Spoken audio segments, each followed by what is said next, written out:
आज बहुत दुःख की बात है। श्रीलंकाई स्पिनर विल्लेज भाई के पिताजी का देहांत हो गया है। जो मैच श्रीलंका वर्सेस अफ़गानिस्तान के खिलाफ जो कि मैच पहली बैटिंग करते हुए अफ़गानिस्तान बहुत ही विकेट गिरा दी थी पहले। उसके बाद जब अंतिम ओवरों में कुछ क्षण खेलने के लिए मोहम्मद नबी आए तो विल्लेज के 1 ओवर में 5 छक्का लगा दिया। उस 5 छक्का का असर उनके पिता पर पड़ जाना था, ये कहाँ किसी को पता था।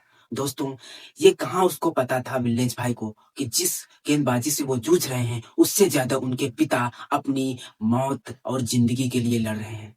दोस्तों, उस प्रकार की मौत किसी को नहीं मिलनी चाहिए क्योंकि देखो बुरा या सही होता ही रहता है, लेकिन हार्ट अटैक आ जाना एक बहुत बड़ी बात है। दोस्तों, हार्ट अटैक जिस प्रकार से उनके पिताजी को आया है, कदाचित किसी भी पेरेंट्स के लिए सही नहीं है क्योंकि पेरेंट्स अपने बेटा को सर्वोच्च स्थान पर देखना चाहते हैं। लेकिन उनको ये भी समझना चाहिए कि कभी बहुत बुरा दिन भी होता है और कभी-कभी बहुत सही दिन भी होता है। तो दोनों को मैनेज करके एक्सेप्ट करना चाहिए, ना कि उस दोस्तों विल्लेज भाई के पिताजी का जिस प्रकार से देहांत हुआ है, वो बिल्कुल भी सही नहीं हुआ है। जो जो इस 5 छक्का खाने के बावजूद उनके जो हार्ट अटैक आया है और 4 से 5 घंटा के बाद उनके पिताजी की मृत्यु हो गई है।